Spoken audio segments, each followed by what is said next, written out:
ఎవరిస్తున్నారు డబ్బులు, ఎందుకు ఇస్తున్నారు డబ్బులు, ఇది బయటికి రావాల్సింది. అనేక మంది ఇన్స్టాగ్రామ్ ఇన్ఫ్లుయెన్సర్స్ ఇప్పుడు పెద్ద ఎత్తున పోస్ట్ చేస్తున్నారు. తమని కాంటాక్ట్ చేశారు వాంగ్చుక్ తరపున. ఒక వీడియో చేసి పెడితే 50,000 రూపాయలు డబ్బులు ఇస్తామని ఆఫర్ చేశారట. ఆ మెయిల్స్, ఆ డీటెయిల్స్తో సహా ఇప్పుడు వరుసపెట్టి పోస్టులు చేస్తున్నారు.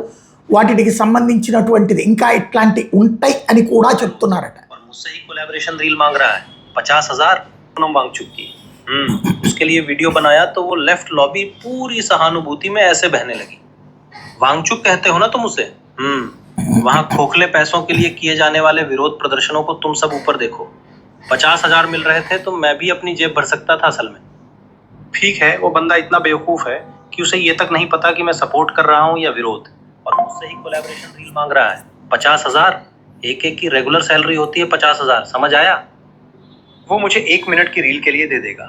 अब जितने भी लोग तुम सोशल मीडिया पर देख रहे हो, छोटे से लेकर, ठीक है, सड़े हुए दिमाग वालों से लेकर बड़ों तक, सबको प्रमोशन मिला है, समझ आया? ఒక రీలు, ఒక స్టోరీ వేస్తే చాలు 50,000 రూపాయలు ఇస్తామని ఆఫర్ చేసినటువంటి అంశాన్ని ఇప్పుడు వివరాలతో సహా బయట పెట్టడంతో పెద్ద ఎత్తున కుట్ర జరుగుతోందనడానికి సాక్ష్యం కింద మారింది.